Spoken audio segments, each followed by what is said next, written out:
Hello guys, तो स्वागत है आप सभी का पीएस एक्सप्लेन चैनल में। तो लास्ट एपिसोड में हमने देखा था लेंजिया ने चूड़िया के खिलाफ सारे के सारे एविडेंस पुलिस को दे दिए होते हैं और ये सब कुछ होते हुए मिसेज चैन ने देख लिया होता है। फटाफट से मिसेज चैन वापस आते हुए मिस्टर चैन को इन सारी चीजों के बारे में बताती है। चिल्लाते हुए मिस्टर चैन बोल रहे होते हैं, आखिर कुछ भी गड़बड़ कैसे हो सकती है। मैंने डेप्यूटी ली को ना बहुत सारे पैसे दिए थे। मैं अभी उनसे कॉल करके पूछता हूँ कि आखिर दिक्कतें हुई कैसे। तभी कॉल पिक करते हुए डेप्यूटी ली बोल रहे होते हैं, आखिर तुम्हारी हिम्मत कैसे हुई मेरे को कॉल करने की।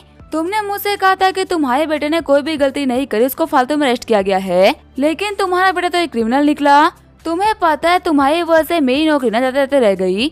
मिस्टर चैन बोल रहे होते हैं, बदली मेरी बात समझने का ट्राई तो करिए। आप पुलिस के डेप्यूटी, आप कुछ तो कर सकते हो ना। लेकिन तब जो डेप्यूटी ली होते वो फोन काट देते हैं। मिसेज चैन बोल रही होती है, इस कमीने डेप्यूटी को ना हम लोगों ने जिंदगी में पैसे खिलाए हैं और आज जबकि हम लोग को रियलिटी में जरूरत पड़ रही है तो इसने हमारे मुंह के ऊपर फोन काट दिया। अगर तुमने मेरे बच्चे को ये आइडिया नहीं दिया होता ना तो मेरा बच्चा कभी भी ये काम नहीं करता। चिढ़ते हुए मिस्टर चैन बोल रहे होते हैं, देखो तुम ना मुझे इन सारी चीजों के लिए ब्लेम मत करो। मैंने यहाँ पे जो भी कुछ किया था अपने बेवकूफ बेटे को बचाने के लिए किया था। एक तो मुझे पता नहीं कि उस बेवकूफ ने 80 मिलियन डॉलर को कहाँ उड़ा दिया। अगर उसकी शादी लैन फैमिली में नहीं हुई तो मैं भी अपनी पोजीशन से ना हाथ धो बैठूंगा और फिर तुम जो किटी पार्टी में फ्री के पैसे उड़ाती हो ना वो नहीं कर पाओगी। रोते हुए मिसेज चैन बोल रही होती है, अब मैं क्या करूं।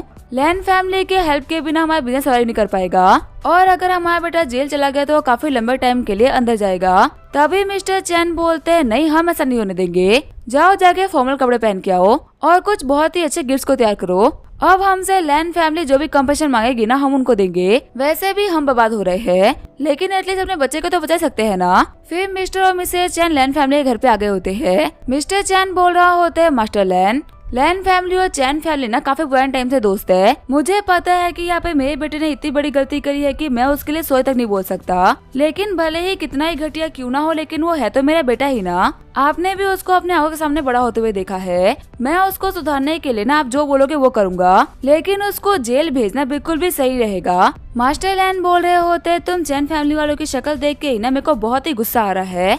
अगर मुझे मेरे बच्चों ने नहीं रोका होता तो मैं तुम्हारी कॉर्पोरेशन को ना अभी तक डिस्ट्रॉय कर चुका होता। तुम यहाँ पे जेल की बात कर रहे हो। अगर तुम्हारा चूटियान मेरे सामने अभी आ गया तो मैं उसको यहीं के यहीं गाड़ डालूंगा। देखो तुम्हें मुझसे तो माफी नहीं मिलने वाली। अगर तुम्हें माफी की भीख मांगनी है तो मेरी लेंजिया से मांगो। अगर वो तुम्हें माफ करने के लिए तैयार है तो फिर मेरे को कोई भी दिक्कत नहीं। आगे बढ़ते हुए मिस्टर चैन बोल रहे होते हैं, लेंजिया मेरी बच्ची, अपने अंकल चैन को ना सिर्फ और सिर्फ एक मौका दे दो। देखो मुझे पता है कि मेरे बेटे ने बहुत ही घटिया हरकत करी है लेकिन उसको सिर्फ और सिर्फ एक बार के लिए माफ कर दो। मैं तुमसे वादा करता हूँ कि तुम्हें तो क्या वो आज के बाद में कभी भी किसी भी लड़की को पलट के नहीं देखेगा। लेंजिया बोल रही होती है, देखिए अंकल मैं उसको माफ तो नहीं कर सकती लेकिन उसको जेल जाने से रोक सकती हूँ, लेकिन इसके बदले में आपको मेरा एक काम करना होगा। मिस्टर चैन बोल रहे होते, हाँ तुम जो भी बोलोगी ना हम वो करने के लिए तैयार है। लेंजिया बोल रही होती है, 80 मिलियन डॉलर जो कि हम लोगों से चूटिया ने लिया था और वो सारे पैसे जो कि आपने भी हमसे लिया था वो सारे के सारे अभी के अभी वापस करो। अगर आप वो सारा का सारा पैसा वापस कर देते हो तो सारे से हम लोग चूटियान को छोड़ देंगे। अंकल चैन बोल रहे होते, क्या चूटियान और मेरा हम सभी का डर। लेंजिया बोल रही होती है, आपकी शक्ल देख के ऐसा क्यों लग रहा है कि आपका पैसा देने का बिल्कुल ही मन नहीं।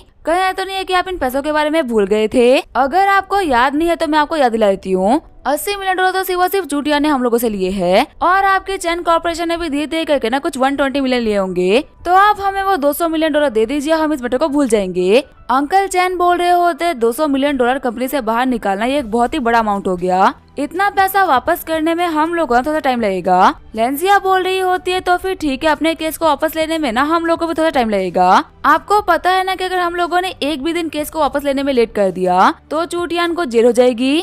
लगता है कि आपको अपने बेटे से प्यार है लेकिन पैसे ज्यादा नहीं। मिस्टर चैन बोल रहे होते हैं, ठीक है मैं वादा करता हूँ कि हम सारे के सारे पैसे वापस कर देंगे। चूटियान को माफ करने के बदले में मैं 200 मिलियन डॉलर ना कल ही वापस कर दूंगा। सीन चेंज होता है, हॉस्पिटल का सीन दिखाया जाता है। अपने मॉम डैड के पास में आते हुए मैक्स बोल रहा होता है, आप लोग को पता है मैं लैन फैमिली के केस को सॉल्व करने में ना हेल्प करी है और देखिए मुझे उसके बदले में 1 लाख युआन मिले। शॉक्ड होते हुए सिल्वर डी रोजर बोल रहे होते, आखिर तुमने इतना बड़ा उधार क्यों ले लिया। 1 लाख वापस करने में ना मेरी साल भर की सैलरी जाएगी। मैक्स बोल रहा होता है, डैड ये कोई लोन नहीं है बल्कि गिफ्ट है, आप इसको आराम से एक्सेप्ट कर सकते हो। तभी वहाँ पे लेंजिया आते हुए बोल रही होती है, ये तो लैन फैमिली ने अपने फ्यूचर सन इन लॉ को ना छोटा सा गिफ्ट दिया है, एक बार हम लोग के एंगेजमेंट हो जाए उसके बाद में 1 लाख युआन का सिर्फ और सिर्फ आप लोग को रिस्पेक्ट शो करने के लिए हम लोग मिलियंस ऑफ युआन दे सकते हैं। शॉक्ड होते हुए सिल्वर डी रोजर बोल रहे होते, क्या एंगेजमेंट शादी, लेकिन आखिर तुम हो कौन। जो कि बिना जान पहचान के हमारे घर की बहू बन रही हो। मैक्स सोच रहा होता है आखिर अब मैं डैड को क्या समझाऊं। तभी लेंजिया बोलती है, हेलो अंकल आंटी, मेरा नाम है लेंजिया और मैं हूँ मैक्स की गर्लफ्रेंड। मैक्स की मॉम बोल रही होती है, लेंजिया हाँ मैक्स ने तुम्हारे बारे में बताया था। तभी वहाँ पे कमरे के ऊपर नॉक होता है। जब मैक्स गेट को ओपन करता है तो हम देखते हैं वहाँ पे और कोई नहीं बल्कि जिया ही होती है। जिया बोल रही होती है, मैक्स मैंने सुना था कि तुम्हारे पेरेंट्स बीमार है, इसी वजह से मैं उनसे मिलने के लिए आई थी। लगता है कि सिस्टर लेंजिया भी यहाँ पे है। शॉक्ड होते हुए सिल्वर डिरोजर बोल रहे होते हैं, मैक्स क्या एक और लड़की। लेंजिया बोल रही होती है, जिया तुम भी अंकल आंटी से मिलने के लिए आई हो। मैक्स की मॉम बोल रही होती है, तुम पक्का से जिया होगी ना, मैक्स की क्लास प्रेसिडेंट, जो कि उसकी छुट्टी मारने पे कॉल करती है। उन लोगों को ग्रीट करते हुए जिया बोल रही होती है, हाँ अंकल आंटी मैं ही जिया हूँ।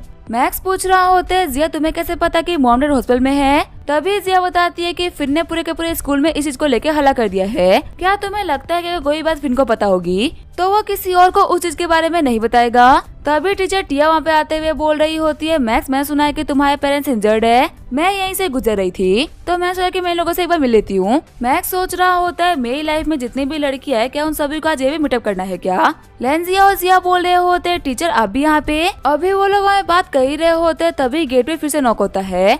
मैक्स सोच रहा होता है फिर से नहीं, अब कौन आ गया। तभी जो नर्स होते हैं वो मेडिसिन लेके आती है। मैक्स सोच रहा होता है चलो तो काफी अच्छी बात है कि ये नर्स थी, मेरे को लगा था कि इस बार ना सारा आने वाली है। फिर जितनी भी लड़कियां होती है वो सारी की सारी मैक्स को बाय बोल के चली आती है। सिल्वर डी बोलते हैं, मैक्स इधर आओ, मुझे पर्सनली ऐसा लगता है कि तुम्हें सारा ना काफी पसंद है, पर आज तुमने यहाँ पे मेरे को अपनी सही गर्लफ्रेंड दिखा के मेरी आंखें खोल दी।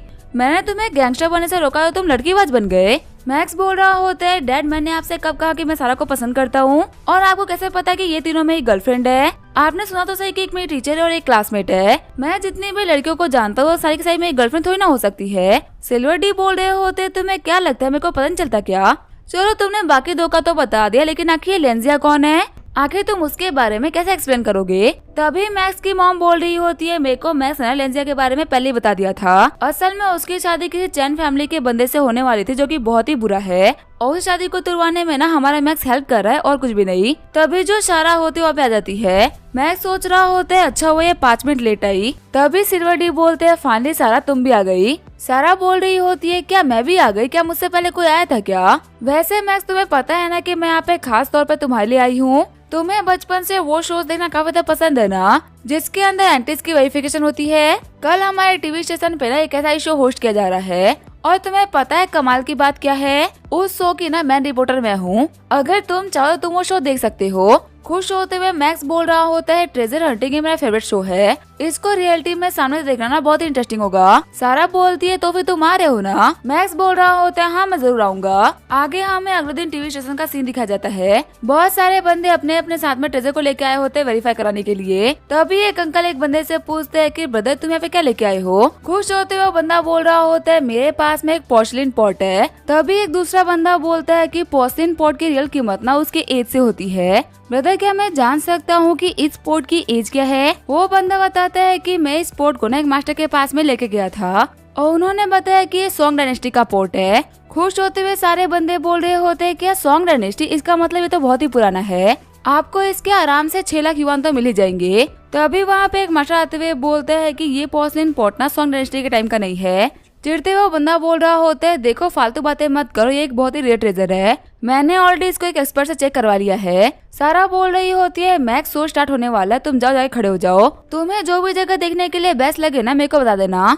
मैक्स बोलता है ठीक है सारा। फिर जैसे ही मैक्स ऑडियंस के बीच में आता है तो वो देखता है उन दोनों बंदों को लड़ते हुए। मास्टर बोल रहा होता है, ये पोर्ट ना इतना वैल्यूएबल नहीं है, लेकिन फिर भी मैं तुम्हें इसके लिए ना 1.5 लाख दे सकता हूँ। वही वो बंदा बोल रहा होता है, 6 लाख की चीज को 1.5 लाख में बेचना, क्या तुम्हें लगता है कि मैं कोई बेवकूफ हूँ। वही मैक्स सोच रहा होता है, काश मेरे पास में एंटीज की नॉलेज होती तो आज मैं इस शो से ना काफी सारा पैसा कमा पाता। तभी सिस्टम बोलता है, आपको अप्रेजल की स्किल दी जा रही है, एक आइटम के ऊपर अप्रेजल के लिए आपको 20 पॉइंट देने होंगे। मैक्स सोच रहा होता है, मैं तो भूल ही गया था कि मेरे पास में चैट जीपीटी सिस्टम है जिसके पास में हिस्ट्री से लेके आज तक की सारी नॉलेज है। फिर जो हमारा मैक्स होता है वो उस पोर्सलिन पॉट को स्कैन करना स्टार्ट कर देता है। मैक्स सोच रहा होता है, ये पॉट ना सच में सोंग डायनेस्टी का नहीं है, लेकिन इसका मतलब ये नहीं है कि ये वैल्यूएबल नहीं है, इसकी वैल्यू काफी ज्यादा है। तभी वो पोर्ट वाला बंदा बोल रहा होता है थोड़ी ही देर में यहाँ पर जज आने वाले हैं, फिर पोर्ट का पोर्ट और पानी का पानी हो जाएगा। मास्टर बोल रहे होते हैं मैंने तुम्हें एक बहुत अच्छा मौका दिया था, पर तुम्हारे किस्मत में तो आज यहाँ से खाली हाथ लौटना ही लिखा हुआ है।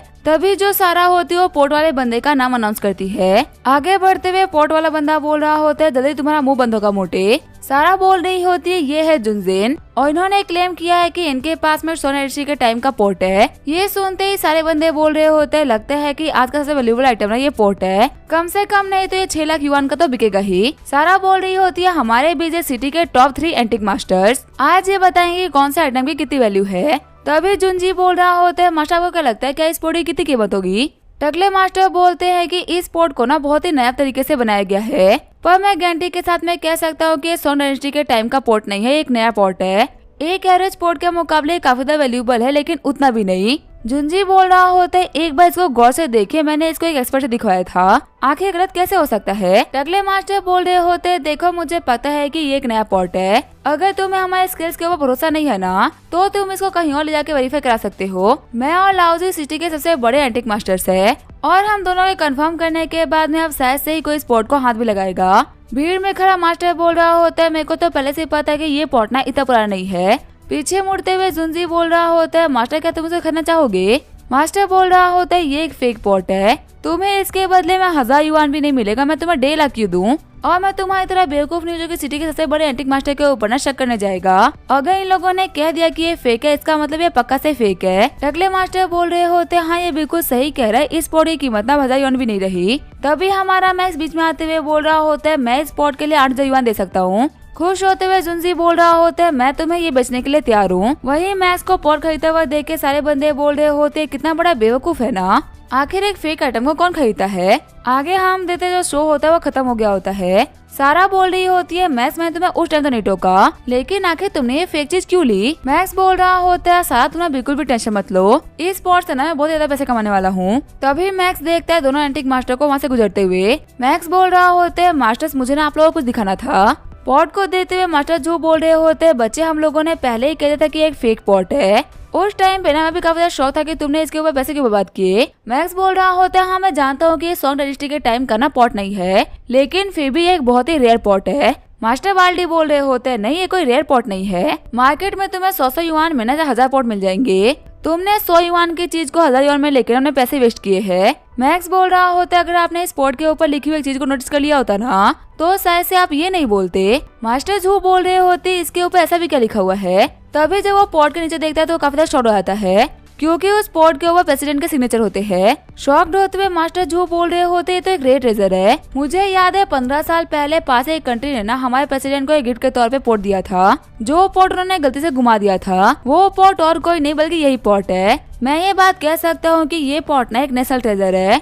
लिटिल ब्रदर क्या तुम इसको बेचना चाहोगे, मैं तुम्हें इसके बदले में ऐसी प्राइस दूंगा कि तुम बिल्कुल भी डिसअपॉइंट नहीं होगे। मैक्स बोल रहा होते है मुझे इसके लिए 8 लाख चाहिए। मास्टर झूठ बोल रहे होते ठीक है पैसे की कोई भी दिक्कत नहीं, इस नेशनल ट्रेजर के सामने ना 8 लाख भी कमी है। सारा बोल रही होती है तुम्हें कैसे पता था कि ये पोर्ट फेक नहीं है।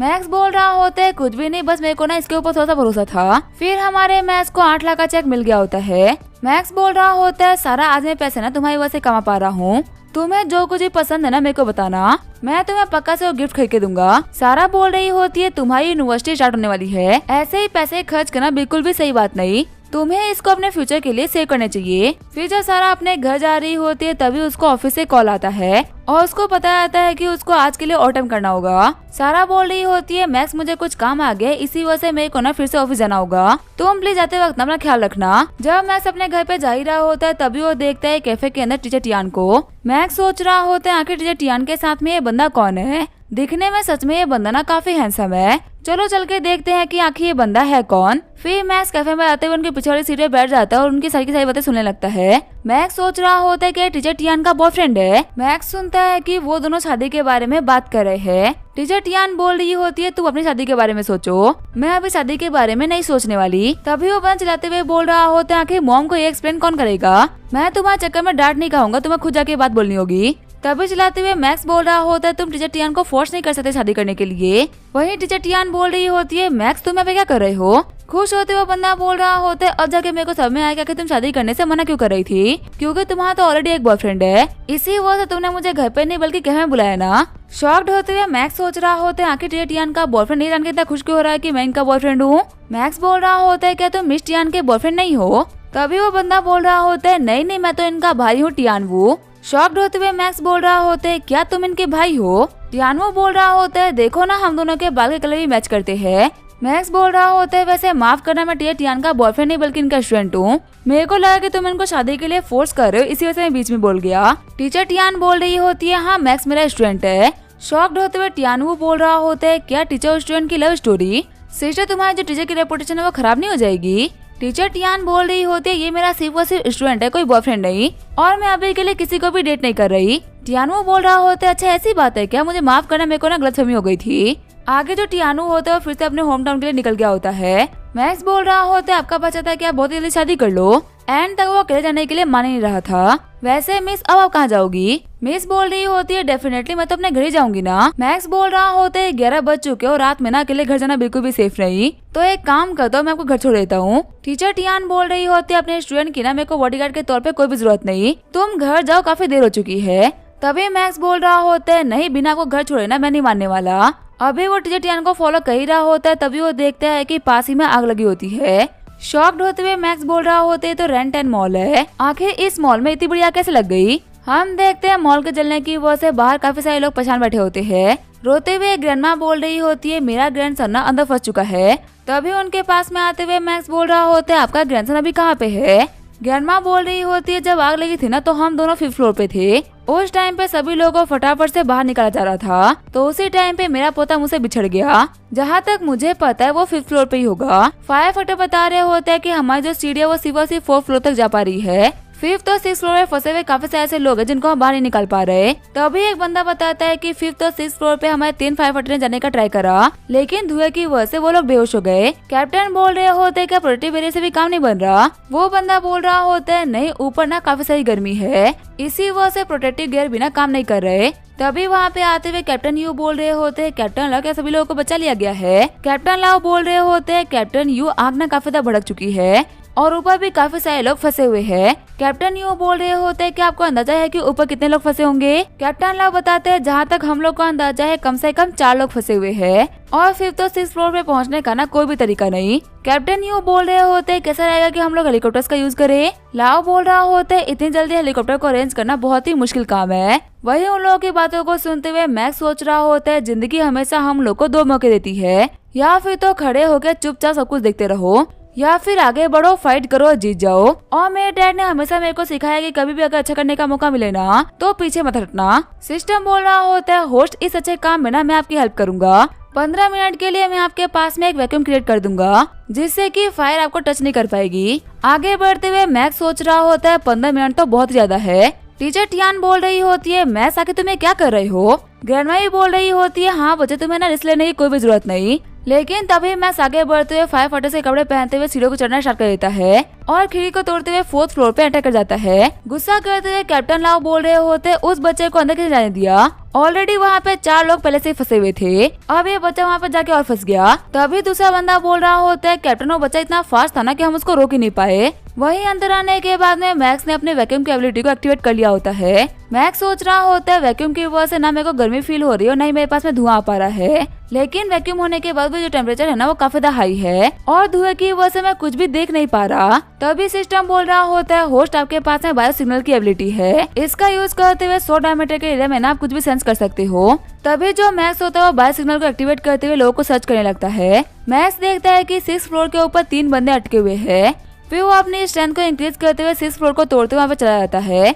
एक ग्रैंडपा उसको बताते हैं कि एक छोटा सा बच्चा है जो कि धुएं की वजह से बेहोश हो गया था। मैक्स सोच रहा होता है, लगता है कि ये उन्हीं ग्रैंडमा का पोता है। मेरे पास तो वैक्यूम की एबिलिटी है, मैं इजिली नीचे जा सकता हूँ, पर ये दिनों तो गर्मी और आग को सह नहीं पाएंगे। लगता है कि मुझे यहाँ पे बहुत ही बड़ा रिस्क लेना होगा। फिर वो अपनी पावर को इकट्ठा करते हुए दीवार को तोड़ देता है और चिल्लाते हुए नीचे वाले बंदों को बोल रहा होता है कि मेरे को यहाँ पे 3 लोग मिले हैं, पर नीचे आने का कोई भी रास्ता नहीं बचा। फटाफट से आप लोग नीचे ना बहुत ही बड़े बड़े एयर क्वेश्चन लगवाओ, हम लोग यहाँ से डायरेक्टली जंप मारने वाले हैं। कैप्टन लाओ बोल रहे होते, बच्चे तुम पागल हो गए हो क्या? एयर क्वेश्चन ना सिर्फ और सिर्फ 3rd या 2nd फ्लोर तक काम करते हैं, और तुम तो यहाँ पे 3 लोगों को साथ में लेकर कूदने की बात कर रहे हो, वो संभाल नहीं पाएंगे। और अगर कूदते वक्त तुम उन्हें गलती से भी मिसजज कर लिया तो तुम सभी के सभी मारे जाओगे। तभी कैप्टन यू बोल रहे होते हैं, कैप्टन लाओ आप ना इस बच्चे के ऊपर भरोसा कर सकते हो। कैप्टन लाओ बोल रहे होते हैं, आखिर मैं कैसे भरोसा कर लूं, ये तो बहुत ही ऊंचाई पे है। एक ट्रेन फायर फाइटर के लिए बिना 3 लोगों को साथ में लेकर कूदना बहुत ही मुश्किल होगा। तो यहाँ पे तो हमें छोटे से बच्चे की बात करें जिसके पास में कोई भी एक्सपीरियंस नहीं। कैप्टन यू बोल रहे होते हैं, आप बिल्कुल भी टेंशन मत लो, ये बच्चा ऑर्डिनरी नहीं है, मैंने इसको पहले भी बहुत ही अमेजिंग काम करते हुए देखे हैं। फिर वो लोग वहाँ पे एयर क्वेश्चन को इंस्टॉल करा देते हैं। मैक्स सभी लोगों को बोलता है कि मेरे को ना टाइटली पकड़ना। फिर वो वहाँ से काफी ऊंचे जंप लगा देता है, जिसको देखते हुए एक बार के लिए सभी लोग काफी डर गए होते हैं। लेकिन तभी मैक्स परफेक्ट लैंडिंग करते हुए सभी लोगों को बचा लेता है। रोते हुए ग्रैंडमा बोल रही होती है, थैंक यू बच्चे मेरे ग्रैंडसन को बचाने के लिए। वही कैप्टन यू बोल रहे होते हैं, फटाफट से इन सभी लोगों को ऑक्सीजन सप्लाई किया जाए। रोते हुए टीचर टियान बोल रही होती है, मैक्स तुम्हारी वो असर मेरे को हार्ट अटैक आने वाला था। मैक्स बोल रहा होता है, शांत हो जाइए टीचर, मेरे को कुछ भी नहीं हुआ। तभी फायर फाइटर्स बोल रहे होते हैं, हम लोग को आखिरी लड़की मिल गई है जो कि 2nd फ्लोर पे बेहोश हो गई थी। खुश होते हुए कैप्टन लाओ बोल रहे होते हैं, हम लोगों ने सभी लोगों को बचा लिया। तभी मैक्स के पास में डॉक्टर हुए बोल रहे होते हैं, आपने काफी ऊंची जंप मारी है, आपके पक्का से पाँव के अंदर ना जोड़ पड़ा होगा, प्लीज आप यहाँ पे आके एक बार अपना चेकअप करा लो। वही मैक्स बोल रहा होता है, नहीं मैं तो बिल्कुल ठीक हूँ, मेरे को कोई भी इंजरी नहीं हुई। टीचर टियान बोल रही होती है, तुम्हें एक बार जाके खुद को चेक करा लेना चाहिए, तुम काफी टाइम से अंदर थे, तुमने काफी सारे स्मोक को इनहेल कर लिया होगा। मैक्स बोल रहा होता है, ठीक है मैं जा रहा हूँ चेकअप कराने के लिए, तब तक के लिए आप ही घर चले जाइए। टीचर टियान बोल रही होती है, तुम पागल हो क्या, आखिर मैं तुम्हें ऐसे टाइम पे कैसे छोड़ सकती हूँ। मैक्स बोल रहा होता है, आपको मेरे लेना इतना पसंद नहीं, कोई भी जरूरत नहीं। टीचर टियान बोल रही होती है, तुम्हारे पेरेंट्स हॉस्पिटल में है और मैं तुम्हारी टीचर हूँ, तो ये मेरी जिम्मेदारी बनती है कि मैं तुम्हारा इस टाइम पे ना ख्याल रखूं। तभी मैक्स को एम्बुलेंस में लेते हुए डॉक्टर बोल रहे होते हैं, कोई फैमिली मेंबर है क्या? तभी टीचर टियान बोल रही होती है, हाँ मैं हूँ फैमिली मेंबर। आगे हमें अगले दिन स्कूल का सीन दिखाया जाता है। हम देखते हैं जिया को जो कि आराम से बैठ के पढ़ रही होती है। तभी उसके पास में आते हुए उसकी दोस्त बोल रही होती है, ब्रदर मैं आज भी स्कूल नहीं आए ना। जिया बोल रही होती है, हाँ उसकी ना कुछ दिक्कतें चल रही है, इसी वजह से वो कुछ दिनों के लिए स्कूल नहीं आएगा। क्या हो तुम्हें मैथ से कुछ काम था क्या? तभी वो लड़की बोलती है, नहीं मेरे को तो कोई काम नहीं था, लेकिन मेरे को ना आपको मैथ्स के बारे में कुछ बताना है। जिया बोल रही होती है, क्या हुआ मैथ्स को कुछ हुआ है क्या? वो लड़की बताती है, कल हमारे रेंटेड मॉल के अंदर आग लग गई थी और आपको पता है वहाँ पे ना मैक्स भी था। शॉक्ड होते हुए जिया बोल रही होती है, लेकिन आखिर मैक्स वहाँ पे क्या कर रहा था? वो तो हॉस्पिटल में अपने मॉम डैड का ख्याल रख रहा है ना। वैसे एक सेकंड रुको, मैक्स ना बहुत ही हिम्मत वाला इंसान है, अगर वो देखेगा कि आग लगी हुई है तो पक्का से लोगों की हेल्प करने के लिए जाएगा, कहीं लोगों को बचाने के चक्कर में वो तो इंजर्ड नहीं हो गया ना। तभी वो लड़की बोल रही होती है, मैक्स जितने पावरफुल इंसान को क्या ही होगा, मैं आपको फायर के बारे में नहीं बता रही थी, बल्कि मैं तो वो कुछ और बता रही थी। आपको पता है मॉल में एंटर करने से पहले मैक्स के साथ में कौन था? जिया बोल रही होती है, इतना सस्पेंस क्यों क्रिएट कर रही हो, डायरेक्टली बोलना कि क्या बोलना है। तभी वो लड़की बोलती है कि रात को 11 बजे मैथ्स के साथ में हमारी टीचर टियान थी। आपको पता है स्कूल के अंदर ही मैंने मैथ्स और टीचर टियान के बारे में ना काफी सारे रूमर सुने हैं, और अब रात के 11 बजे वो लोग स्कूल के बाहर एक साथ दिखे गए हैं। देखो ना मेरे पास में उनकी कल रात की एक फोटो भी है। टीचर टियान ने यहाँ पे कितनी प्यारी ड्रेस पहनी है, जैसे कि वो डेट पे गई हो, और मैक्स जो कि हमेशा नॉर्मल कपड़े पहन के रखता है, उसने भी फॉर्मल कपड़े पहन रखे हैं। 101% मैं ये बात बोल सकती हूँ कि ये दोनों ना लेट नाइट डेट से वापस लौट रहे थे। उस लड़की की बातों को सुनते हुए जिया एकदम शॉक हो गई होती है। जिया सोच रही होती है, लेन जिया, सारा और अब टीचर टियान भी। तभी वो लड़की बोल रही होती है, सिस्टर प्लीज शांत हो जाइए, जो हमारी टीचर टियान है ना वो 26 ईयर्स की है और अभी हम सभी लोग 18 ईयर्स के ही है। ब्रदर मैक्स को ना पक्का से अपनी एज की लड़कियां पसंद होगी, वो पक्का से अपनी से बड़ी लड़की को पसंद नहीं करेंगे, और ऊपर से आप टीचर टियान से कम तो दिखती नहीं हो, आप भी उनके बराबर की ब्यूटी हो। लेकिन तभी उस लड़की की बातों को सुनते हुए जिया रोने लगती है। तभी क्लास के अंदर टीचर टियान एंटर करती है। जाते हो लड़की बोल रही होती है, वापस जा रही हो, अपना ख्याल रखिएगा। टीचर टियान बोल रही होती है, क्या मैक्स आज भी स्कूल नहीं आया? फिन बोल रहा होता है, मिस मैं आपको एक्सप्लेन करता हूँ कि आखिर क्या हुआ है। टीचर टियान बोल रही होती है, रोज एक्सप्लेन करने की जरूरत नहीं है, मुझे पता है कि मैक्स के मॉम डैड ना हॉस्टल में है और वो कुछ दिनों तक स्कूल नहीं आएगा। तभी वहाँ पे आते हुए मैक्स बोल रहा होता है, मुझे माफ करेगा मैं लेट हो गया। टीचर टियान बोल रही होती है, मैक्स तुम यहाँ पे क्या कर रहे हो? अगर तुम यहाँ पे हो तुम्हारे पेरेंट्स का ख्याल कौन रखेगा? मैक्स बोल रहा होता है, टीचर कंसर्न के लिए शुक्रिया, वैसे मैं मॉम डैड को ना डिस्चार्ज मिल चुका है, फिर वो जिया के पास में आते हुए बोल रहा होता है, जिया तुम्हारा भी शुक्रिया मेरा इतने दिनों तक ख्याल रखने के लिए। सारे बंदे बोल रहे होते, ब्रदर हमसे एक नहीं पट रही और तुमने क्लास की सारी ब्यूटीज को पटा लिया, यहाँ तक कि हमारे टीचर को नहीं छोड़ा। मैक्स बोल रहा होता है, तुम लोग के बोलने का मतलब क्या है? टीचर टियान के साथ में मेरा क्या चल रहा है? तभी टीचर टियान बोल रही होती है, सभी लोग अपनी सीट पर वापस लौटो। क्लास से खत्म होने के बाद में मैक्स बोल रहा होता है, जिया कि तुम आज लंच में क्या लेके आई हो? जिया बोल रही होती है, आज मैं बाहर लंच करने का सोच रही थी। मैक्स बोल रहा होता है, क्या तुम मेरे साथ में चलोगी? जिया बोल रही होती है, हाँ ठीक है चलते हैं। फिर वो लोग स्कूल के बाहर लंच करने के लिए आ गए होते हैं। मैक्स बोल रहा होते है, जिया यहाँ पे तो काफी सारे ऑप्शंस है, आखिर तुम क्या खाना चाहोगी? जिया बोल रही होती है, तुम्हें जो भी कुछ पसंद आए ना हम वो खा सकते हैं। अभी वो लोग सामने वाले रेस्टोरेंट के अंदर जा ही रहे होते हैं, तभी मैक्स के फोन के ऊपर लियांग का कॉल आता है। कॉल पिक करते हुए मैक्स बोल रहा होता है, तुम मेरे को क्यों कॉल कर रहे हो? क्या तुम ठीक हो गए? लियांग उसको बताता है कि उसको भी हॉस्पिटल से डिस्चार्ज मिल चुका है और वो बाहर इसी वजह से आया है क्योंकि जो पेंगुइन गैंग की एक्टिविटीज थी ना पहले के मुकाबले काफी कम हो गई है। पता अभी मुझे उनके ना एक बहुत ही बड़े क्राइम के बारे में पता चला है। मैक्स बोल रहा होता है, ऐसा भी क्या क्राइम है, फटाफट से बताओ। लियांग बोल रहा होता है, यूजन पवेलियन जो कि एक बहुत ही बड़ी मेडिसिन की कंपनी है, वो पेंगुइन गैंग को ना उनके काम में फाइनेंशियली सपोर्ट करते हैं। मैक्स बोल रहा होता है, क्या यूजन पवेलियन? मैंने भी इसके बारे में सुन रखा है। लियांग बताता है कि जो लास्ट टाइम चूटिया ने हरकत करी थी ना उसमें भी उनकी हेल्प यूजन पवेलियन वालों ने ही करी थी। मैक्स बोल रहा होता है, इसका मतलब अगर हम लोगों को पेंगुइन गैंग को खत्म करना है तो पहले यूजन पवेलियन को खत्म करना होगा, क्योंकि जब तक पेंगुइन गैंग के पास में पैसे आते रहेंगे ना वो लोग तो नहीं मानेंगे। लियांग बोल रहा होता है, ठीक है फिर मैं उन लोगों के खिलाफ ना एविडेंस को कलेक्ट करने का काम स्टार्ट करता हूँ, क्योंकि अगर कोई मेडिसिन कंपनी किसी गैंग की हेल्प कर रही है ना इसका मतलब पक्का से वो कोई ना कोई गलत काम कर रही है। इसी वजह से उन लोगों को गैंग्स की जरूरत है। कॉल कट करते हुए मैक्स बोल रहा होता है, माफ करना चलो कहीं चले खाना खा लेते हैं। जिया बोल रही होती है, तुम तो लियांग से बात कर रहे थे ना? मैक्स कही तुम फिर से कोई बहुत ही खतरनाक काम तो नहीं कर रहे ना? मैक्स बोल रहा होता है, मैं गलती से कुछ बहुत ही खतरनाक लोगों के बीच में इन्वॉल्व हो गया था और अगर मैंने उन खतरनाक लोगों को खत्म नहीं किया तो मेरी फैमिली के ऊपर बहुत ही बड़ा खतरा होगा। इसी वजह से मेरे को थोड़ा बहुत रिस्क लेना पड़ेगा। तुम्हें तो पता है ना जिया कि मैं अपने लोगों को कुछ भी होते हुए नहीं दे सकता। यही वो लियांग है जिसने कि तुम्हें किडनैप किया था और आज देखो आज अच्छाई के रास्ते पे है। शर्माते हुए जिया सोच रही होती है, इसने कहा कि अपने लोगों को ना कुछ भी नहीं होने देगा, तो क्या इनडायरेक्टली मेरे को अपने लोगों में शामिल कर रहा है? तभी मैक्स साइड में देखता है एक बंदे को जो कि उसी क्लास के एक बंदे को पीट रहा होता है। चश्मे वाला बंदा बोल रहा होता है, तुम छोटी मोटी स्कूल के बंदे और हम लोग नोबल स्कूल के बंदे, तुम्हारी हिम्मत कैसे हुई हमारे सामने आने की? तभी साइड वाला बंदा बोल रहा होता है, ब्रदर केन मेरे को समझ में नहीं आ रहा कि आखिर आप हम लोगों को ना आज इस घटिया से स्कूल में लेके क्यों आए हो? हमारे स्कूल का बेहतरीन कैंपस छोड़ के हमको इन कचरों के बीच में आना पड़ा। तभी केन बोल रहा होता है, मैं मानता हूँ कि ये स्कूल ना बहुत ही घटिया, यहाँ के बच्चे बहुत ही कचरे हैं, लेकिन इसका मतलब ये नहीं है कि यहाँ पे सुंदर लड़कियाँ नहीं पढ़ती होंगी।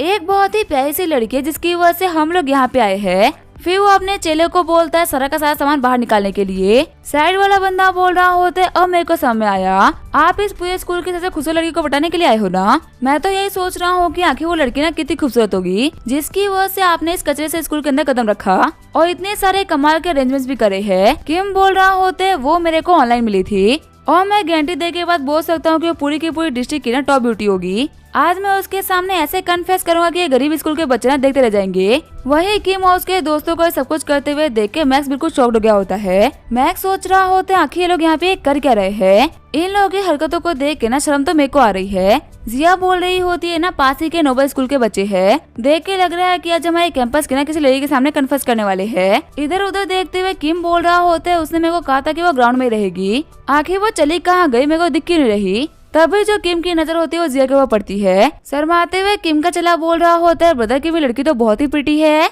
क्या यही आपकी वो ड्रीम गर्ल है चैंटिंग? ब्रदर किम बोल रहे होते हैं, नहीं ये चैंटिंग नहीं है, पर अगर सच को तो ये उससे भी ना बहुत ज्यादा खूबसूरत है। आखिर इतनी छोटी सी स्कूल के अंदर इतनी खूबसूरत लड़की कैसे पढ़ सकती है? किम सोच रहा होता है, चैंटिंग और मैं ना ऑनलाइन डेट कर रहे थे, मेरे को लगा था कि वो इस पूरे कैंपस की सबसे खूबसूरत लड़की है। अगर मुझे पता होता कि सेम कैंपस के अंदर उससे भी खूबसूरत लड़की है तो मैं कभी भी उसके ऊपर इतने सारे पैसे खर्च नहीं करता। तभी किम बोल रहा होता है, ब्रदर्स हम लोग का टारगेट चेंज हो चुका है। फिर वो आगे बढ़ते हुए जिया को प्रपोज कर देता है। किम बोल रहा होता है, मेरा नाम है किम जुंडोंग, क्या मैं तुम्हारा नाम जान सकता हूँ?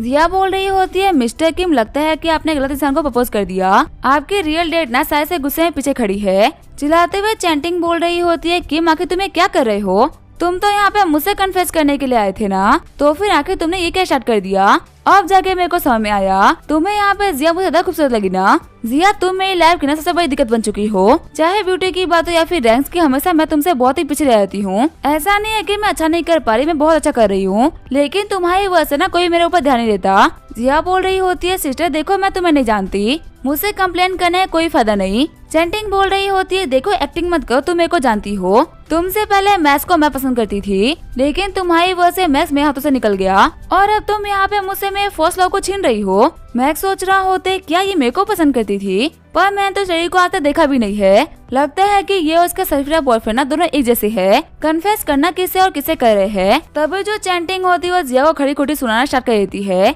चैंटिंग बोल रही होती है, तुम्हें शर्म नहीं आ रही अपने बॉयफ्रेंड के सामने किसी और के बॉयफ्रेंड के ऊपर नजर डालने में?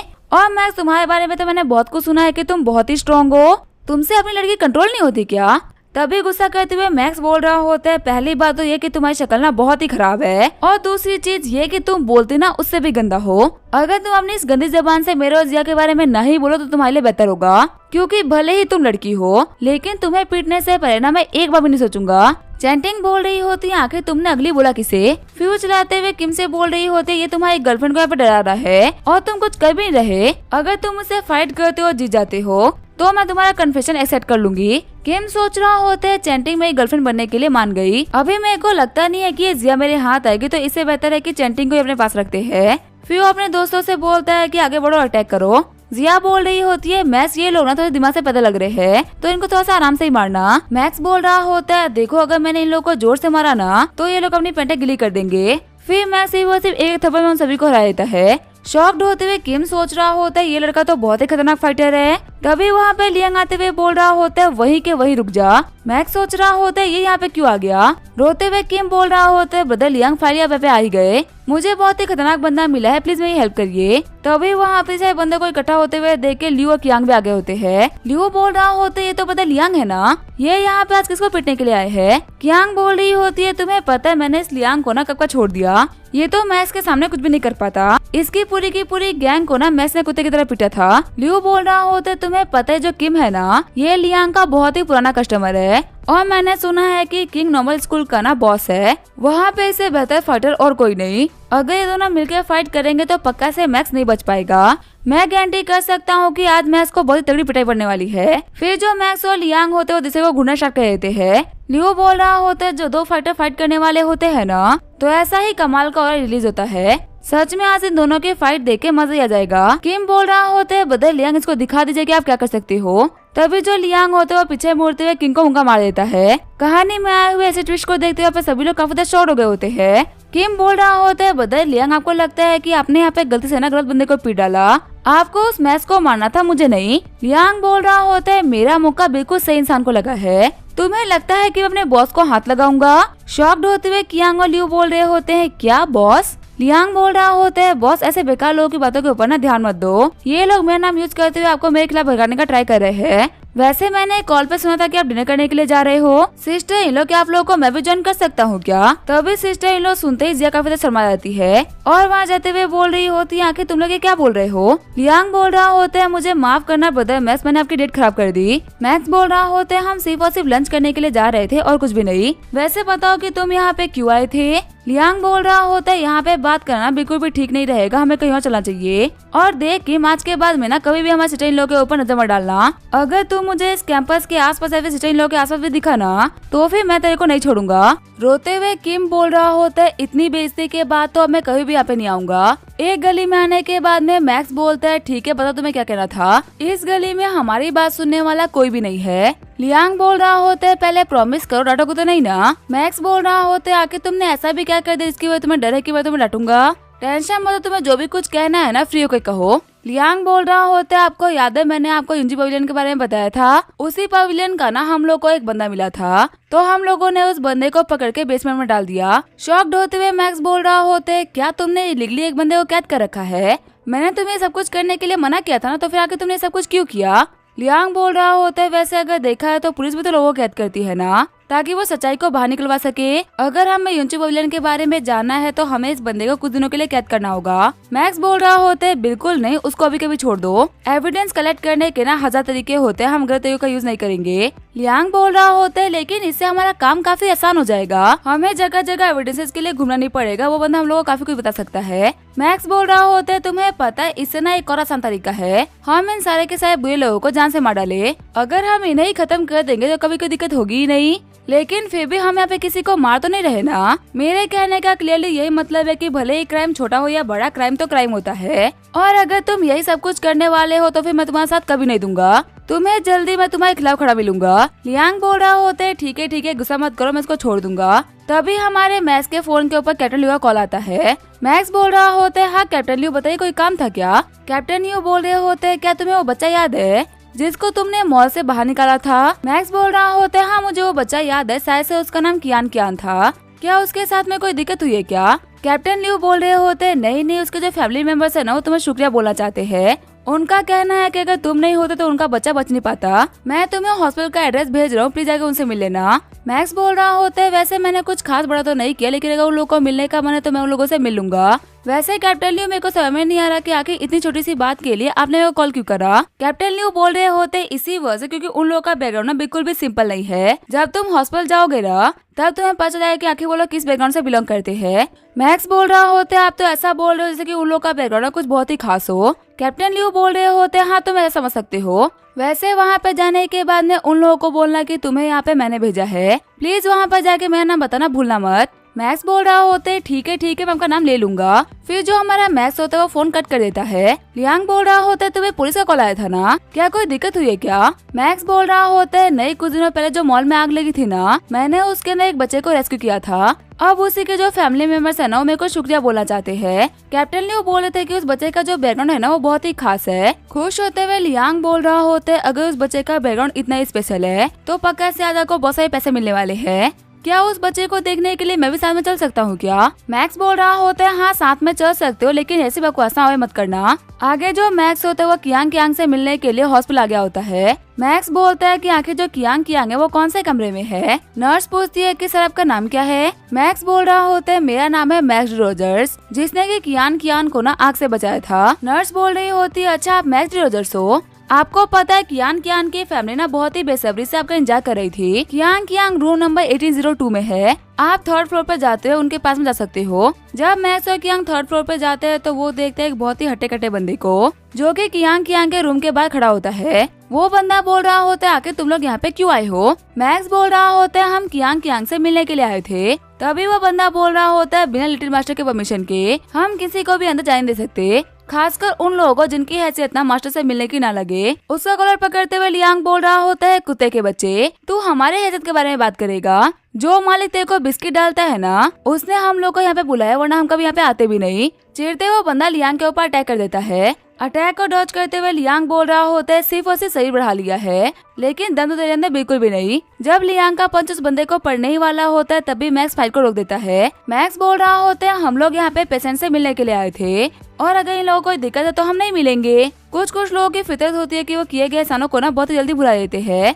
अगर मुझे पता होता कि हमारे साथ में ये बिहेवियर करने के लिए बुलाया जा रहा है ना तो मैं यहाँ पे कभी भी नहीं आता। लियांग बोल रहा होता है मैक्स आके तुम हर किसी के साथ में इतना अच्छा कैसे हो सकते हो। अगर तुम्हारे जैसी स्ट्रेंथ मेरे पास में होती ना तो मैं अभी तक इस बंदे को दूर चढ़ा चुका होता। और भले ही मैं यहाँ पे फाइट नहीं कर सकता लेकिन मैं इस बंदे को सुना के तो जाऊंगा। लियांग बोल रहा होता है अपने मास्टर को बोल देना कि सबसे पहले जाके मैनर सीखे, कभी भी किसी को बुला के उसकी बेइज्जती नहीं करनी चाहिए। तुम्हारे मास्टर को बचाने वाले के साथ में तुम ऐसा बिहेव कर रहे हो। अगर इसने अपने जान के ऊपर नहीं खेला होता ना तो तुम्हारे मास्टर का उस दिन फ्राइड चिकन बन गया होता। शॉक्ड होते हुए बंदा बोल रहा होता है क्या मास्टर को बचाने वाले, क्या आपका नाम मैक्स है क्या। प्लीज सर मुझे माफ कर दीजिए, मुझे पता नहीं था कि आपका नाम मैक्स रोजर्स है। हमारे यंग मास्टर को बचाने के लिए आपका बहुत बहुत शुक्रिया। मुझे पता नहीं था कि आपका नाम मैक्स है, वरना मैं कभी भी ना आपके साथ में ऐसा बिहेव करने की हिम्मत नहीं करता। फिर वो गेट को खोलते हुए बोल रहा होता है लिटिल सिस्टर ब्रदर मैक्स यहाँ पे आ चुके हैं। तभी लिटिल सिस्टर बोल रही होती है तो फिर आप वो मैक्स रोजर जिसने कि मेरे भाई को बचाया। मैक्स बोल रहा होता है बच्ची तुम्हारी मॉम कहाँ है, क्या यहाँ पे कोई बड़ा नहीं है क्या। तभी वो लड़की बोलती है मेरा नाम है बेन हैनिन और मुझे आपको शुक्रिया बोलना था मेरे भाई को बचाने के लिए। मैक्स बोल रहा होता है प्लीज तुम अपने पेरेंट्स को भी बुला दोगी, मुझे कहा गया था कि मेरे को तुम्हारे पेरेंट्स से मिलना है। तभी बहन बोल रही होती है, मैं 18 साल की हूँ, आप मुझसे बड़ों की तरह बात कर सकते हो, आप मेरे साथ में ऐसा क्यों बिहेव कर रहे कि मैं छोटी बच्ची हूँ। लियांग बोल रहा होता है, बदल एक ऐसी बच्चे से दिमाग लगाने का ना कोई मतलब नहीं जिसका दिमाग टेनिस की बॉल इतना है। एक काम करते हैं, हम इस बंदे से पूछ लेते हैं कि इन बच्चों के पेरेंट्स कहाँ है। तभी मैक्स बोल रहा होता है, ब्रदर आके इस फैमिली के एल्डर्स कहाँ है, हम अगर यहाँ पे आ ही गए थे तो हम फैमिली वालों से मिलके ही जाते। तभी वहाँ पे उन बच्चों की मॉम आ जाती है, वो बोलती है तुम मैक्स हो ना। मैक्स बोल रहा होता है, मैं तो आपको जानता हूँ, आप मिसेस गू हो ना, हमारे सिटी की चैम्बर ऑफ कॉमर्स की चेयरमैन और कंट्री के 10 सबसे अमीर लोगों में से एक। मिसेस गू बोल रही होती है, मेरे को लगा नहीं था कि तुम्हें मेरे बारे में इतना कुछ पता होगा। वह तुम्हारा बहुत बहुत शुक्रिया मेरे बच्चे की जान बचाने के लिए, ये हमारे गू फैमिली की तरफ से तुम्हारे लिए छोटा सा गिफ्ट है। मैक्स बोल रहा होता है, नहीं नहीं मिसेस गू, मैं पैसा एक्सेप्ट नहीं कर सकता, मैंने उस दिन जो भी कुछ किया था वो इंसानियत के लिए किया था, पैसे के लिए नहीं। मिसेस गू बोल रही होती है, अब जाके मेरे को समझ में आ रहा है कि आखिर जो कैप्टन लू है ना वो तुम्हारी इतनी तारीफ क्यों कर रहे थे।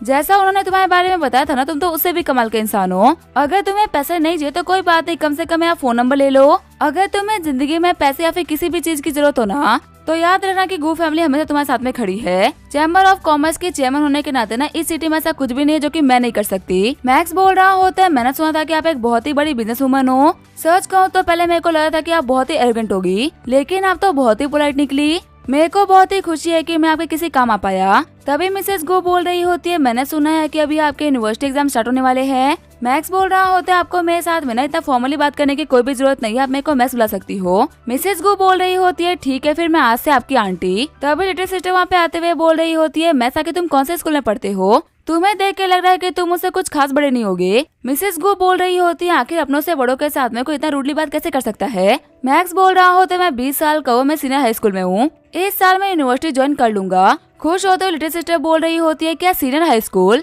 मॉम मेरे को भी ना इस स्कूल में जाना है। तभी मिसेस गो बोल रही होती है, आखिर तुम अब इस स्कूल में जाके क्या ही करोगी, मैक्स तो वैसे भी यूनिवर्सिटी जाने वाला है और ऐसे में तुम इस स्कूल में किसी को जानती भी नहीं हो। लिटिल सिस्टर बोल रही होती है, हाँ आपने बात तो बिल्कुल सही बोली। तभी बॉडीगार्ड बोल रहा होता है, बॉस यंग मास्टर से मिलने के लिए कोई और भी आया है, ये वो है जिन्होंने हमारे यंग मास्टर को हॉस्पिटल भेजा था। तभी जो टीचर टियान होती है वो पे एंटर करती है। शर्माते हुए लियांग बोल रहा होता है, मैक्स तुम्हारी टीचर टियान है, सच में तो दिखने में बहुत ही खूबसूरत है, देखो तुम तो बहुत ही छोटे हो, ये मेरे एज के हिसाब से ना मेरे लिए बिल्कुल परफेक्ट रहेंगी, जरा मुझे इनका नंबर दिला देना। मैक्स बोल रहा होता है, हाँ मेरी जो इंग्लिश टीचर है ना वो क्यूट तो बहुत है, पर अगर सच कहो तो तुम्हारे औकात से ना बहुत ही दूर की है। तभी जो मिसेस गू होती है वो टीचर टियान को आने के लिए शुक्रिया बोलती है। थोड़ी देर बात करने के बाद में वहाँ पे मैक्स को भी नोटिस कर लेती है। टीचर बोल रही होती है, मैक्स तुम यहाँ पे क्या कर रहे हो। मैक्स बोल रहा होता है, मैं भी यहाँ पे कियान से मिलने के लिए आया था। मिसेस गो बोल रही होती है, मिस टियान वैसे आप कहाँ पे काम करती हो। टीचर टियान बोल रही होती है, मैं नंबर 4 हाई स्कूल के अंदर टीचर हूँ। तभी लिटिल सिस्टर बोल रही होती है, मॉम मैंने अपना डिसीजन ले लिया है, मैं इसी स्कूल में पढ़ने के लिए जाऊंगी। मिसेस गो बोल रही होती है, लेकिन मैं तुम्हारे लिए बात नंबर 1 मिडिल स्कूल में कर लिया था और तुमने तो कहा था कि तुम्हें वहाँ पे जाना है, तो फिर आखिर अब मना क्यों कर रही हो। लिटिल सिस्टर बोल रही होती है, मुझे फर्क नहीं पड़ता, मेरे को नंबर 4 स्कूल में ही जाना है, भले ही बदल मैं स्कूल में ना रहे लेकिन टीचर टियान तो रहेंगी ना, मुझे पक्का भरोसा है कि मैं ख्याल रख लेंगी। वो जो नंबर 1 स्कूल वाले हैं ना वो मेरे को बहुत ही अकड़ू लगते हैं। तभी बॉडीगार्ड उनको बताता है कि स्कॉलर एसोसिएशन के चेयरमैन और नंबर 1 मिडिल स्कूल के प्रिंसिपल यहाँ पे आए हैं, शायद से वो यंग मिस के एडमिशन को लेके बात करने के लिए आए होंगे। तभी वहाँ पे चेयरमैन को देखते हुए मैक्स सोच रहा होता है, आखिर अब ये कौन है। मिसेस गो बोल रही होती है, हमें काफी जल्दी में सिटी ट्रांसफर करना पड़ा, इसके बावजूद भी आपने मेरी बच्ची को एडमिशन दे दिया तो बहुत ही बड़ी बात है। चेयरमैन बोलती है कि मैंने आपके बच्चे के लिए ना एक स्पेशल स्टडी मटेरियल बनाया है, आप बिल्कुल भी टेंशन मत लीजिए, इसको पढ़ने के बाद में इसके जो एनुअल कोर्स है ना उसके अंदर बिल्कुल भी कमी नहीं आएगी। मिसेस गो बोल रही होती है, माफ करेगा लेकिन मैं इसको एक्सेप्ट नहीं कर सकती, मैंने सोचा कि मैं अपनी बच्ची को ना फर्स्ट मिडिल स्कूल में भेजूंगी, पर अचानक से इसने अपना मन बदल लिया है, ये कह रही है कि इसको नंबर 4 में जाना है और मैं इसको एक पेरेंट के तौर पे मना तो नहीं कर सकती ना, इसी वजह से हम आपके स्कूल से एडमिशन कैंसिल करा रहे हैं। प्रिंसिपल बोलता है, मिसेस गो इस पूरे के पूरे प्रोविंस के अंदर ना हमारे स्कूल नंबर 1 है, हमारे स्कूल से बहुत सारे प्रोडिजीज निकले हैं, तो फिर आखिर आपको दिक्कत ही क्या है। तभी लिटिल सिस्टर बोल रही होती है, दिक्कत मेरे को आपके चेहरे से है और जब तक आप अपना चेहरा नहीं बदल सकते ना मैं आपके स्कूल में एडमिशन नहीं लूंगी। चेयरमैन सोच रही होती है, इस बच्ची को पूरी तरीके से मैनिपुलेट किया गया है, आखिर यहाँ पे ये करने वाला कौन होगा, किस कमीने ने हम लोगों से चेयरमैन गो ऐसा बड़ा डोनर छीन लिया। जितने डोनेशन हम लोग को सारे के सारे बच्चों को पढ़ा के मिलती है ना उतने डोनेशन हमें सिर्फ और सिर्फ एक बच्ची की वजह से मिलता। मैं पता लगा के रहूँ कि आखिर हमसे हमारा पैसा छीनने वाला है कौन। फिर चेयरमैन बोल रही होती है, ठीक है मिसेस गो, अगर आपके बच्चे का मन नहीं है तो हम भी फोर्स नहीं करेंगे। नंबर 4 हाई स्कूल भी ना काफी अच्छी है। मिसेस गो बोल रही होती है, आपने मेरी बात को समझा, इससे मेरे को काफी खुशी हुई। फिर चेयरमैन बोल रही होती है, हमें कुछ काम था इसी वजह से हम चलते हैं। उम्मीद करते हैं कि जब कियांग का एडमिशन कराना होगा तो आप लोग हमें को प्रेफर करोगे। जाते हुए प्रिंसिपल बोल रहे होते हैं, चेयरमैन आखिर आपने इस बच्चे को इतना इजीली कैसे छोड़ दिया? आपको पता है ना कि ये हमारे लिए सोने करने देने वाली मुर्गी से कम नहीं थी। चेयरमैन बोल रही होती है, तुम्हें क्या लगता है क्या मैं कोई बेवकूफ हूँ क्या? कभी भी मिसेस गू की बच्ची का एडमिशन तुम्हारे स्कूल में होने के चांसेस ही नहीं बनते। अगर मैंने इनसे पहले ही जाकर नंबर 1 मिडिल स्कूल के बारे में बात नहीं करी होती तो मैंने अपनी तरफ से इस न्यूज को बिल्कुल सीक्रेट रखा था। पता नहीं दूसरे स्कूल वालों को पता कैसे चला कि मिसेस गू की बच्ची यहाँ पे है। तुम्हें पता है मैंने वहाँ पे वार्ड के अंदर ना मिस टियान को देखा था, जो कि नंबर 4 हाई स्कूल की नई टीचर है। लगता है इसी ने जाके उस बच्ची का मन चेंज किया है। प्रिंसिपल बोल रहे होते हैं, हाँ उस लड़की को ना मैंने भी नोटिस करा था, उसने यहाँ पे जो भी किया है ना वो बहुत ही गलत करा। वक्त आने पे हम उसे रिवेंज जरूर लेंगे। फिर मैक्स बोल रहा होते हैं, आंट गू ठीक है हम चलते हैं। मिसेस गू बोल रही होती है, मैक्स तुम्हारा फिर से शुक्रिया, जब तुम्हारी यूनिवर्सिटी के रिजल्ट आएंगे तो पार्टी मेरे घर पे होगी। आगे जो मैक्स और लियांग होते वो बाहर आ गए होते हैं। लियांग बोल रहा होता है, आपने ऐसा बोला था ना हमने उस बंदे को फ्री कर दिया है। मैक्स बोल रहा होता है, क्या तुम वो सुंदर पवेलियन वाले की बात कर रहे हो? लियांग बोल रहा होता है, हाँ मुझे भी याशो का कॉल आया था, उसने मुझसे कहा कि उसने यूनियन पवेलियन के बंदे को पुलिस को सौंप दिया है। मैक्स बोल रहा होता है, चलो तुम लोगों ने ये काम तो बहुत अच्छा करा, वह तुमने मुझे ये नहीं बताया कि आखिर तुमने उस बंदे को पकड़ा कैसे? लियांग बोल रहा होते, हमें इन्फॉर्मेशन मिली थी कि वो बंदा ना यूनियन पवेलियन का लिटिल बॉस है। अगर मैं तुम्हें डायरेक्टली बताऊंगा ना तो तुम्हें बिल्कुल भी समझ में नहीं आएगा। एक काम करता हूँ, मैं तुम्हें सब कुछ एक्सप्लेन करता हूँ कि क्या क्या हुआ था। यूनियन पवेलियन को एस्टेब्लिश हुए 10 साल से ज्यादा का टाइम हो चुका है और एस्टेब्लिश तो ये अच्छी कंपनी के तौर पे हुई थी, लेकिन उसके बाद से इन लोगों ने बहुत सारे घटिया काम करने स्टार्ट कर दिए। ये लोग इतने घटिया बन गए थे ना कि उन लोगों ने ह्यूमन ट्रैफिकिंग तक का काम किया है। गवर्नमेंट ने हर बार इन लोगों के ऊपर सिकंजा कसा, लेकिन हर बार ने किसी न किसी तरीके से बच गए। और जो इल्जाम था वो आया बाकी सारे मासूम एम्प्लॉयज के ऊपर। बहुत सारे मासूम लोगों के फैमिलीज ने यूनियन पवेलियन में बिखेर के रख दी, जो कि कभी वापस संभल नहीं पाई। मैक्स बोल रहा होता है, तुम्हें देख के क्यों लग रहा है कि यूनियन पवेलियन के साथ में तुम्हारी भी कोई हिस्ट्री है? अगर वो लोग इतने बुरे काम कर पा रहे हैं तो मैं गारंटी कर सकता हूँ कि उनके पीछे ना पक्का से किसी न किसी का हाथ है। लियांग बोल रहा होता है, हाँ उन लोगों के बारे में ना एक और बहुत ही बड़ी ड्यूमर फेमस है। कहा जाता है कि उनके पास में दुनिया का सबसे खतरनाक मेडिसिन है, जो कि किसी का भी माइंड पूरी तरीके से कंट्रोल कर सकता है। इसी वजह से काफी सारे ऐसे एम्प्लॉयज और लोग हैं जो कि पपेट के तौर पे उन लोगों के लिए काम कर रहे हैं। सीन चेंज होता है, बिग बुल गैंग का सीन दिखाया जाता है, जिसका बॉस कॉल करते हुए बोल रहा होता है, लॉर्ड पिंग एक दिक्कत आ गई है, हमारे यून यांग को पुलिस ने गिरफ्तार कर लिया है और अब यूनियन पवेलियन को इन्वेस्टिगेट भी किया जा रहा है। लॉर्ड पिंग बोल रहा होता है, आखिर ये सब कुछ कैसे हो गया? आखिर जो पुलिस है वो हमारे लोगों तक पहुंची कैसे? बॉस बोल रहा होता है, हाँ लॉर्ड पिंग, लेकिन इस बारे में तो हमको भी नहीं पता, हम लोग भी इन्वेस्टिगेट कर रहे हैं कि आखिर यहाँ पे क्या हुआ होगा। लॉर्ड पिंग बोल रहा होता है, मैं गारंटी कर सकता हूँ कि सिर्फ और सिर्फ पुलिस इतनी काबिल नहीं है कि वो इन लोगों को पकड़ ले। यहाँ पे कोई तो है जिसने की पुलिस की भरपूर हेल्प करी है। बॉस बोल रहा होता है, जहाँ तक हम लोग को पता चला है ना, एक छोटी सी गैंग, इसका नाम है मिट्ठू गैंग, उन्हीं लोगों ने यिन यांग को गिरफ्तार करवाया है। पर ये बिलीव करना कि इतने छोटे लोगों ने यिन यांग को पकड़वा दिया बहुत ही मुश्किल है। और बड़ी बात तो यह है कि पुलिस बिना यिन यांग को छोड़ने के लिए तैयार ही नहीं है, जैसे कि सब कुछ करने के पीछे ना कोई बहुत ही बड़ी फोर्स हो जो कि यून यांग को निकलने से रोक रही है। कुछ दिनों पहले जो मिट्ठू गैंग का लीडर था ना वो चेंज हुआ है, अभी एक नया लीडर बना है जिसका नाम है मैक्डी रोजर्स, और आपको पता है उसको कुछ दिनों पहले मिसेस गू के साथ में देखा गया है। मिस्टर पिंग बोल रहा होता है, चैम्बर ऑफ कॉमर्स की चेयरमैन, इसका मतलब तुम गुजियांग के बारे में बात कर रहे हो? वह तुम बिल्कुल सही बोल रहे हो, वो इतनी पावरफुल है कि वो हम लोग ना आराम से दिक्कतें खड़ी कर सकती है। मुझे पर्सनली कभी लगा था कि चैम्बर ऑफ कॉमर्स वाले ना हमारे रास्ते में आएंगे, पर अगर वो हमारे रास्ते में आ ही रहे तो हम भी उनको नहीं छोड़ेंगे। अगर कोई ये सोच रहा है कि यूनियन पवेलियन 10 साल पुरानी ऑर्गेनाइजेशन है तो वो बहुत ही गलत सोच रहा है। उनको नहीं पता कि हमारे हाथ पांव अंडरवर्ल्ड में ना कितने लंबे चौड़े हैं। देखो आज तक हमारा सिर्फ और सिर्फ एक ही रूल रहा है, अगर कोई भी सर तुम्हारे सामने झुकने से मना करता है तो उस सर को काट डालो, और इस बार भी हम लोग को वही सेम काम करना है। जाओ जाके मिट्ठू डॉन गैंग को खत्म कर डालो, ध्यान रखना एक कमीने कल का सूरज देख ना पाए। बॉस बोल रहा होता है, ठीक है मिस्टर पिंग, आपका काम हो जाएगा। फिर वो बाहर निकलते हुए बोल रहा होता है, वेकॉन एक नया काम मिला है, अपने बदल को लो, मिट्ठू डॉन गैंग के हेडक्वार्टर जाओ, वहाँ पे तुम्हें जितने भी लोग दिखे ना उन लोगों की तरीके से मरम्मत करना, उन लोगों के देना की जिंदगी में आज के बाद कभी भी किसी के मैटर के अंदर इंटरफेयर ना करे।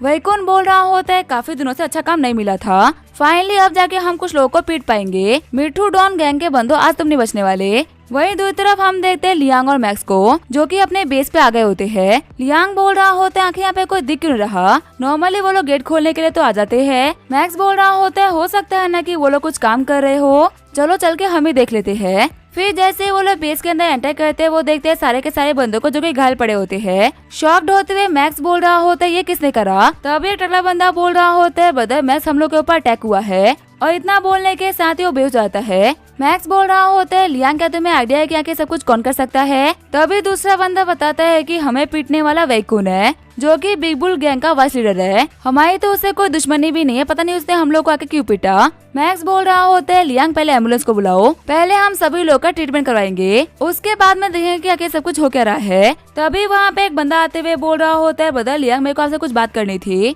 लियांग बोल रहा होता है जो भी कुछ कहना है फटाफट से कहो क्योंकि अभी मेरा मूड ना बिल्कुल भी ठीक नहीं। वो बंदा बोल रहा होता है ब्रदर लियांग आप मेरे कार रिपेयर शॉप को काफी दिनों से बेस के तौर पे यूज कर रहे हो, लेकिन अब आप इसको और बेस के तौर पे यूज नहीं कर सकते। लियांग बोल रहा होता है इसका मतलब तुम डायरेक्टली मेरे को बोल रहे हो कि मैं अपने ब्रदर को लेकर ऐसे निकल जाऊँ, तुम हमें यहाँ से निकालने का ट्राई कर रहे हो ना। तभी वो बंदा रोते हुए बोल रहा होता है ब्रदर लियांग आप मेरे को गलत समझ रहे हो, सालों से आपने इस जगह को अपने बेस के तौर पे यूज करा और मैंने कभी कुछ नहीं कहा, लेकिन अब मेरे सब कुछ कहने के पीछे ना बहुत ही बड़ी मजबूरी है। जब वैकुन ने आपके बंदे के ऊपर अटैक किया तो मैं भी देखने के लिए आया था, और उस टाइम पे वैकुन ने मुझसे कहा कि मैं एक बिजनेसमैन हूँ, मेरे और उसके बिग बुल गैंग के बीच में कोई भी दुश्मनी नहीं, अगर मैं आप लोगों को अपने शॉप से बाहर निकाल देता हूँ तब तो कोई दिक्कत नहीं होगी, लेकिन अगर मैंने आप लोगों को अपने शॉप से बाहर नहीं निकाला तो वो लोग मेरे दोनों बेटों के साथ मना कुछ बहुत ही बुरा करेंगे, इतना बुरा कि हम सोच तक नहीं सकते। आपकी इस गैंग को मैंने सालों सपोर्ट करा है, पर अगर मेरे लिए गैंग से भी कुछ इम्पोर्टेंट है तो वो है मेरी बेटियाँ। ब्रदर लियांग मैं तो बहुत छोटा मोटा सा आदमी हूँ जो कि अपनी सेफ्टी के लिए आपको यहाँ पे रखता था,